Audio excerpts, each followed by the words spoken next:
Hey guys, Angelo Cisco here at O'Hare CrossFit. Just finished up the 16.4 announcement, and we just finished up an awesome live announcement with Joe Corvo and Nick Mirabili. So here we go. I'm just going to give you some tips and some initial thoughts. I think I could talk about this workout a little bit different for every person. I am not going to do that right now on this video. Angelo Cisco at O'HareCrossFit.com. Email me if you want to talk a little bit more specific. But here we go. Got a chipper, 55 deadlifts, 55 wall balls, 55 cals on the rower, 55 handstand push-ups. Okay, so we'll start with that. 1, nutrition, keep your gut light. You don't want to be sitting there thinking about your belly when you're trying to do some handstand push-ups. Just keep something light, keep what you're used to. I think the setup is really important for this workout. I think the ladies are going to redo this workout almost no matter what because the setup was not that great. So for you guys, I would think deadlift, wall ball, handstand push-up rower, all in a close proximity. Just something that you can kind of shift and move towards relatively easy. Just keep everything as near each other as possible, okay? Equipment for this, I would say maybe you would wear a belt. It kind of depends on who you are on the deadlifts, and you can, this we're going to talk about some more. You really need to know who you are on this workout. I think doing 55 deadlifts at 225, most athletes have been there, especially if you've ever done Diane or anything remotely close to that. So a lot of athletes might wear a belt and then take it off as soon as they're done. Just make sure it's a belt you know how to take off real easy without some major issue, something that you could transfer to quickly. Warm up, okay, I would look to do some mobility work on your hamstrings and glutes. I think that that is going to be a vital part is your ability to activate them and use them, but definitely do some mashing, some things to warm up your hamstrings and glutes. Hips, obviously you're going to be doing some squatting, ankles, things of that nature with the wall balls, and the handstand push-up motion is basically a squat, so make sure that that's all loose, there's no limiters, especially up here in the quads and things of that nature. Any kind of squat mobility. T-spine, upper back. I mean, getting in that handstand push-up position, especially when you gotta lock out and be through like that, that's gonna be really vital for a lot of athletes. Also to your upper back, just so you can stay nice and tight in those deadlifts. So make sure that overhead position is gonna be opened up with your mobility of your choice, any kind of mashing or things that you're used to.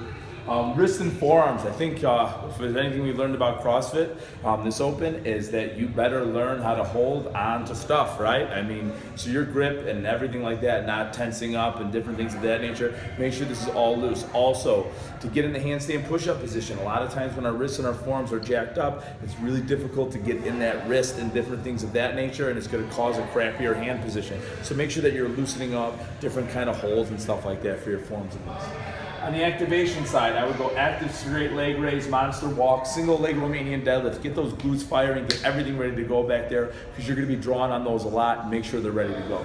I would do some TheraBand work for the shoulders, and then I would also do some scap push-ups, different things of that nature. Get those shoulders firing right, ready to press and things of that nature.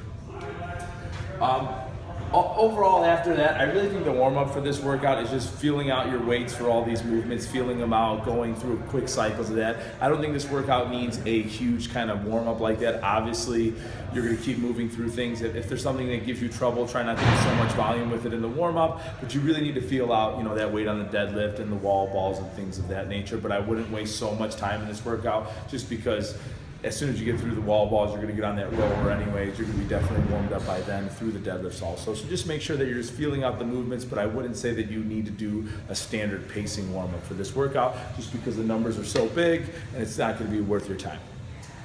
Okay, so let's go through all these movements and everything like that. So the deadlifts. One thing I think a lot of people need to focus on is using your hamstrings, keeping your back tight, using your hamstrings. Save those quads for the wall balls and the handstand push-ups. When I'm thinking on this deadlift, I'm thinking anywhere between 4 to 6, maybe 7 sets, depending on who you are as an athlete.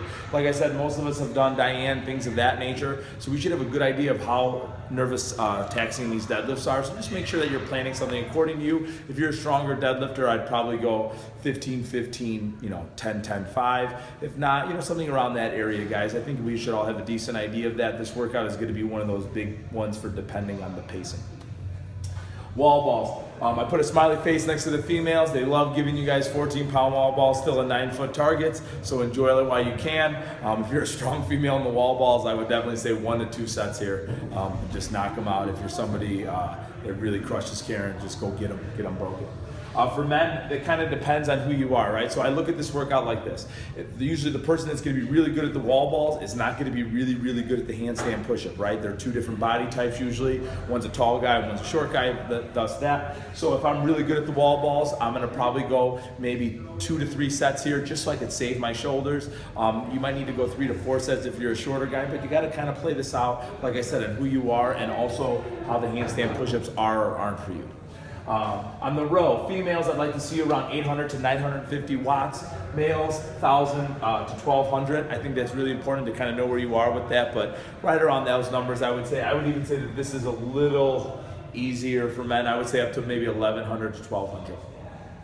On the last 5 to 7 cals, I think people really need to focus on having an awesome amount of leg drive, very easy on the hands, and maybe even ease up a little bit on those last 5 to 7 cals just to get yourself settled down and get ready for these handstand push-ups. Because we all saw this with the girls. I think we just saw this with the live announcement here at O'Hare CrossFit. The handstand push-ups make or break this workout for most athletes, their ability to kind of churn through this, get through it. Don't kill yourself on the road just to get destroyed on those handstand push-ups. Handstand push-ups. I think the first thing we got to talk about is positioning, right? We have that open standard again. You have to be locked out, heels, all those kind of things. So the positioning is a couple things to think about. One, I recommend having your foot, when you kick up, having your foot flexed versus pointed, just because then your heel's a little bit higher above that tape line. I think it's a little trick that a lot of athletes need to take advantage of. The tripod position in the handstand push-ups. A lot of us have been practicing this, especially if you're one of my athletes. This is the bottom of your handstand push-up. If this is the bottom of your handstand push-up currently, I know there's probably not much you can do in the next 24 to 36 hours, but ideally we want to be in this tripod position. You could even rest there a little bit if you needed to, but also this is just a better driving position overall.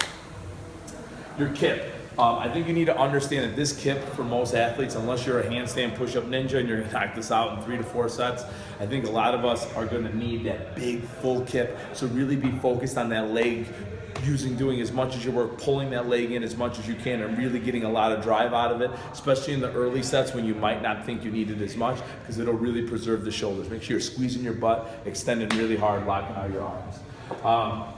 Hands with the standard. So I think this is where you're gonna have to feel out your warm up, making sure that your hand position is right where you need it for the proper standard to get those heels above there. Everybody's getting no rep on these. I think, we learned this last year, hopefully in your training that you've been studying the open standard. I know sometimes it's really difficult to put that on yourself while you're training, but I'd make sure that you guys are really ready for that, be ready for the standard. Pacing, I think this goes back to know who you are, right? You got to know if you're a short guy, you're going to crush the deadlifts, you're going to crush the handstand push-ups. If you're a tall guy, you're killing the wall balls, or lady, you're killing the wall balls and you're killing the row. Just know who you are. I think you need to be thinking about 3 to 5 second breaks no matter what you're doing, and the breaks need to be planned. If you get to a point in this workout when the break isn't planned, I would dare to say that you're kind of screwed, okay? So make sure that you are planning breaks, riding close to thresholds, but not going through them, just riding that line, taking a second, riding that line, taking a second, riding that line, taking a second. That goes breathing-wise and endurance-wise with strength as far as the handstand push-ups and even the deadlifts, and for some of you, strength endurance for the wall balls. Where to break up depends on your body type. You know what I mean? Like I just said, if you're good at wall balls, usually you're not good at handstand push-ups and vice versa. So understand who you are on this. This is really one of those depend workouts, but there's a couple little tricks like we mentioned before that are going to keep you on track.